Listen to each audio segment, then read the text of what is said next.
Hi guys, I know we've all been through this one and probably it's been well covered before, but we're always trying to get a little bit more performance out of our cars, and I'm probably the same as you, trying to get a bit more economy, try and get a bit more oomph about it. Most of our cars today don't really do a lot, do they? I mean, this is a 2 litre Laguna, and yeah, it's okay, but it's diesel, it's a bit sluggish, you know. Always trying to get a bit more out of them. So looking with that in mind, I went on the net and had a look around, and sure, there's lots of silly things on eBay, you know, silly chips and stuff. But I went right through and went on some other different sites away from there to have a look around and come up with this little box called the Eco Box, and there's the description of it.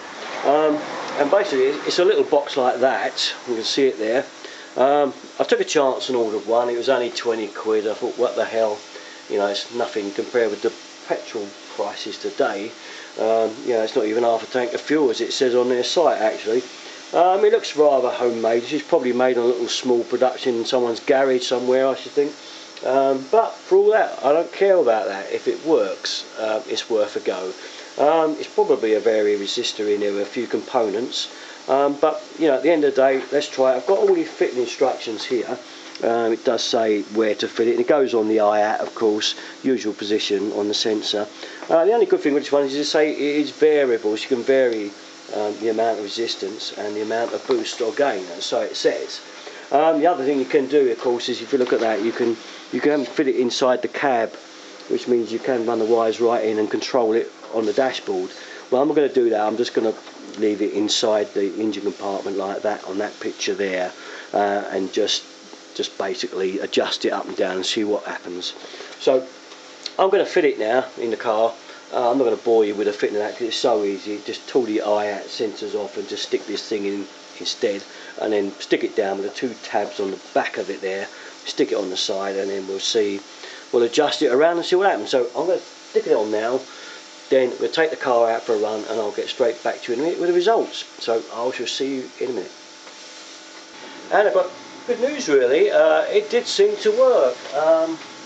Yeah, I took it round, I adjusted it on the middle setting, which did seem to be the best one, and there was definitely not massive improvement, but a little bit of improvement there, worth having. I tried it full round, and it slightly over revved, probably a little bit. It's a bit like pulling the choke out on an old car of the 60s or 70s, where you had a manual choke and you could pull it out and it would give you a little bit more oomph there, but you know, it didn't last, did it? It warmed up and disappeared. Well, this is a bit like that. I turned it back the other way, and on the retarded side, if you turn it right back, it might give you more fuel economy, as it says. I haven't tested that one out, but it's definitely sluggish. So I'm going to try now leaving it in the middle and give it a good run round for a few months and get back to you on it, how it performs after a while. But as for now, I would say, yeah, it's probably worth a go. I'll put the site up address there over my head. You should have the details there now. Look up, there they be. That's the site address to buy it from. And I think probably for the money, worth a go. Give it a try. To me, yes, it has made a difference, but you know, maybe another car, maybe not so much so, but for the price, well worth a go. Okay, thanks very much for watching, and catch me on any more of my other videos. I've got loads more out there. Derriton 33 for all my stuff, and I'll catch you again.